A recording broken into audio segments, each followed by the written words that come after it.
Hello everyone, this lesson is about connected particles, and I'll be looking at two particles connected by a rod instead of a string, which I did in the previous video.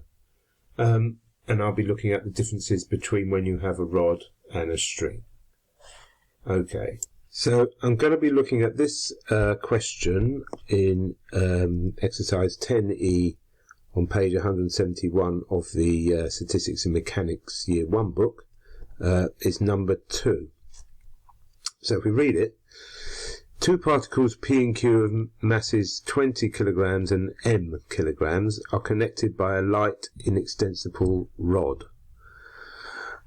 Okay, what this sort of question is modelling is when you have two things, such as a train, locomotive and a carriage connected. So the locomotive is pulling the carriage and are connected by a coupling, which is the thing that connects the two together. Now that thing that connects, the coupling that connects the two objects, the train and the carriage, we model by a rod. And that's what we have here. Light, inextensible rod. Light it means it has no mass, and the way and inextensible means it doesn't stretch. The particles lie on a smooth horizontal plane. A horizontal force of 60 newtons is applied to Q in a direction towards P, causing the particles to move with acceleration 2 meters per second.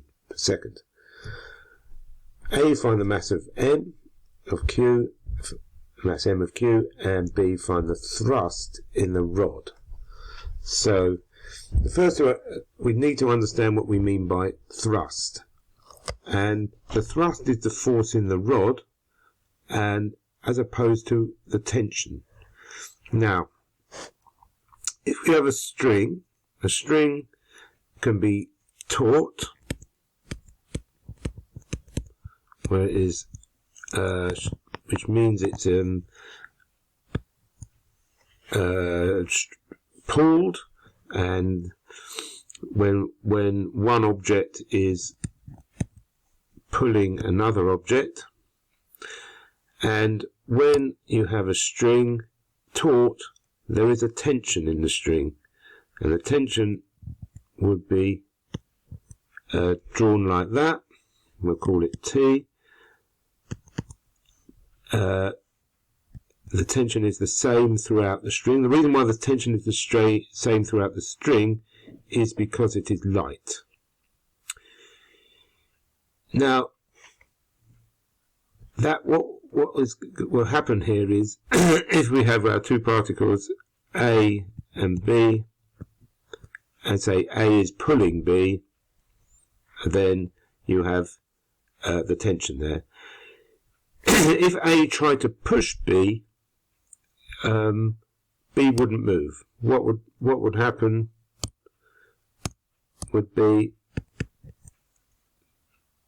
A would go towards B, and the string would just crumple like that, and we would say the string is slack. Now, if we have the two particles A and B are instead connected by a rod is doesn't so the rod can also be under tension. If in this case here I've got B pulling A, then the rod B would move in that direction, and the rod would be under tension. On the other hand, if instead B were to push A, so B would move towards A, then A would, changing colour there, so we're going to go that way, then A would move. So the force on A would be that way because it's got to push it, and there'll be an equal opposite force on B that way by Newton's third law of motion. Forces are equal and opposite. And so the forces go that way. In that case, we have, these forces are called a thrust. We probably call them both T in those both situations. This is a tension, and this is a thrust. For the string can only be under tension. It's not possible to have a thrust because the string would go slack. So here we have the string, here we have the rod, and the rod is always taut, it's never slack. Okay, so with that in mind, we'll continue with this question. So the first thing to do is to draw a diagram, P and Q, like that. There's P, there's Q, and connected by a rod, like that. Now, when it's a rod, it could be a thrust or a tension. Well, the question says that a horizontal force of 60 newtons is applied to Q in a direction towards P. So the force is that way towards P. That means it's pushing P, so the force in the rod is towards P. Now, if I were to just change colour there, that would be the force on P, the force acting on P. We'll call it T. And there, of course, is an equal and opposite force acting on Q, also T in that case. It's a smooth plane, and so there's no friction forces, and so there are no other forces. We should also put in the masses. P is 20, put 20 there, and M and Q is M. Okay, so the way we solve these questions are to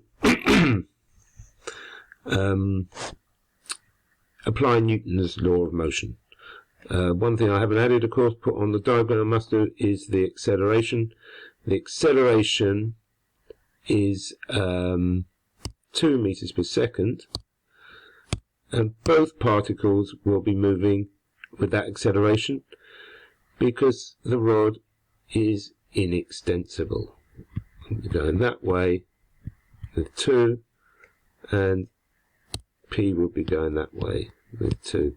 Just using the colour there to show you that they are we're considering as 2 separate particles.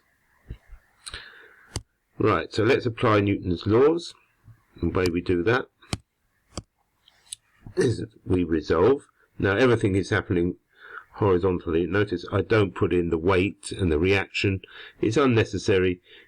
There's no movement at all in the vertical direction. Everything is horizontal.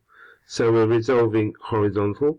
Now, in these questions, we can either put them together and consider the whole system, or we can consider them as 2 separate entities, P and Q. In this case, to find the first part, A, to find the mass of Q, probably it would be better to consider it as one system. So let's just draw a diagram for that first of all. One system, means it's P and Q together. The total mass is 20 plus M. The forces acting, well, for the whole system it's 60 in that direction, and that's all. The T force is, the thrust is internal, so we don't include it at all. So then we have resolving horizontally. We may as well go in the direction of motion, which is that way. We put in the acceleration of 2. So we just have one force 60 is equal to the mass 20 plus m times acceleration, Newton's second law of motion. And that equation will give you the mass. Dividing by 2, 30 is 20 plus m, so m equals 10. The question does say m kilograms, so m is just a number. If the question said m of mass is 20 kilograms and m, then you could say m would be 10 kilograms. But it does, if you say m is 10 kilograms, then it sort of says we have Q as mass 10 kilograms twice. So just a little point there, m is a number, not it doesn't have units. The units are given. Now part B, we have to find the thrust, so we have to find T, so we need to split them up. Here we would do R in that direction for either one. Well, the simplest one is P, because it's only I think I'll put the P here. I'll probably put the whole system, write that here so we know exactly what we're doing. For P in that direction we have T equals M, which is 20 times 2, so that's 40. So we have T equals 40 newtons. This time we would put newtons. That's the thrust. You could instead do Q. We should get the same answer. In that case, let's get it all in there. 60 minus T equals M, which we know is 10 times 2. So 60 minus T is 20. Again, T equals 40. So either one will have done there. Okay, so thank you very much. That is that.